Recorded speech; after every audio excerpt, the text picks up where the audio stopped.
Welcome to Waves Media Telugu.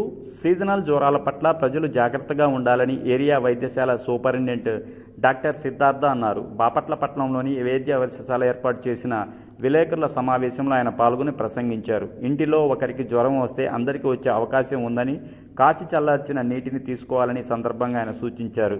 ప్రతిరోజు జ్వరంతో బాధపడేవారు ఆసుపత్రికి వస్తున్నారని అన్నారు. జాగ్రత్తలు ముఖ్యమని పేర్కొన్నారు. మలేరియా, డెంగ్యూ వంటివి బ్లడ్ టెస్ట్ రిపోర్ట్లతో పాజిటివ్ రావడం లేదని అన్నారు. ప్రస్తుతం వచ్చే జ్వరాలు 3 రోజుల పాటు ఉంటుందని, డోలో 650 వేసినా తగ్గటం లేదని, జ్వరం వచ్చినట్టు అనుమానం ఉంటే ఆసుపత్రికి రావాలని సూచించారు. జ్వరం తగ్గని తర్వాత కూడా నీరసంగా ఉంటుందని అన్నారు. ఆహారం టైంకు తీసుకోవాలని సూచించారు. Doctor K Siddhartha, medical superintendent area hospital Bapatla.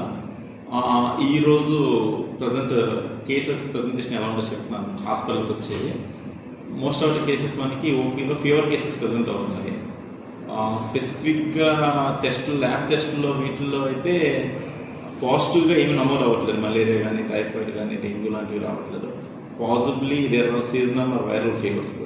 Presentations ఎలా ఉన్నాయంటే హై గ్రేడ్ ఫీవర్, వచ్చిన ఫీవర్ 2-3 డేస్ ఉంటుంది, కంటిన్యూస్ కాన్స్టెంట్గా ఉంటుంది. ఈవెన్ డోలో 650 వేసినా టెంపరీ రిలీఫే కానీ బట్ ఫీవర్స్ అలానే ప్రజెంట్ అవుతున్నాయి. సో దాంతోపాటు కోల్డ్, కాఫ్ కూడా ప్రజెంట్ అవుతున్నాయి. కొంతమంది అయితే extreme weakness, generalised body pains present అవుతున్నాయి కేసెస్. సో వీటికైతే అంతా సింటమిక్ ట్రీట్మెంట్ ఇస్తున్నాము, ఎందుకంటే టెస్ట్లు అన్నీ నెగిటివ్ వస్తున్నాయి కాబట్టి. ఎక్స్ట్రీమ్ సిక్ కేసెస్ అయితే మాత్రం మన దగ్గరికి వస్తున్నాయి, ఐపీ కేసెస్లో జాయిన్ అవుతున్నాయి. ఇక్కడ కూడా మనకి ఈ కేసెస్ ఉన్నాయి. ప్రజెంట్ అయితే ఈ రోజు అయితే 3 కేసెస్ దాకా ఉన్నాయి. ఓపీ కేసెస్లో మాత్రం వస్తున్నాయి, ప్రజెంటేషన్ వస్తున్నాయి, రికవర్ అవుతున్నారు. బట్ ఏంటంటే ఆ జనరలైజ్డ్ వీక్నెస్ అనేది కొద్ది టైం పడుతుంది తగ్గడానికి.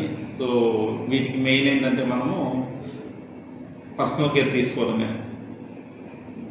ఇంకొకటి ఏంటంటే మెయిన్ థింగ్, ఇది ఒకసారి వచ్చిన వాళ్ళు ఇంట్లో ఫ్యామిలీ మెంబర్స్ ఈజీగా క్యాచ్ చేస్తారు. ఒకళ్ళు సిక్ అయితే ఫ్యామిలీ మెంబర్స్ కూడా అలా 2-3 డేస్ గ్యాప్ ఒకళ్ళు సిక్ అవుతూ వస్తున్నారు.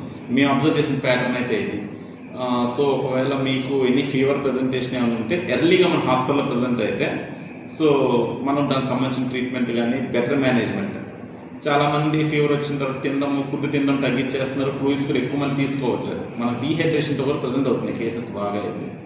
సో వీ వాంట్ ఏంటంటే డైట్ తీసుకోండి, ఇబ్బంది ఏం లేదు, మంచి హైడ్రేషన్ ఉండాలా, ఫ్లూయిడ్స్ ఎక్కువ తీసుకుంటూ ఉండాలా. డాక్టర్ ప్రిస్క్రిప్షన్ వరకు ఏమైనా రిస్ట్రిక్షన్ ఏమంటే అది మేము చెప్తాము. పర్టికులర్లీ డయాబెటిక్స్ కానీ, హైపర్ టెన్సివ్ ఇటువంటి ఉన్న వాళ్ళు మాత్రం స్పెషల్ ఫోకస్ తీసుకుంటాం.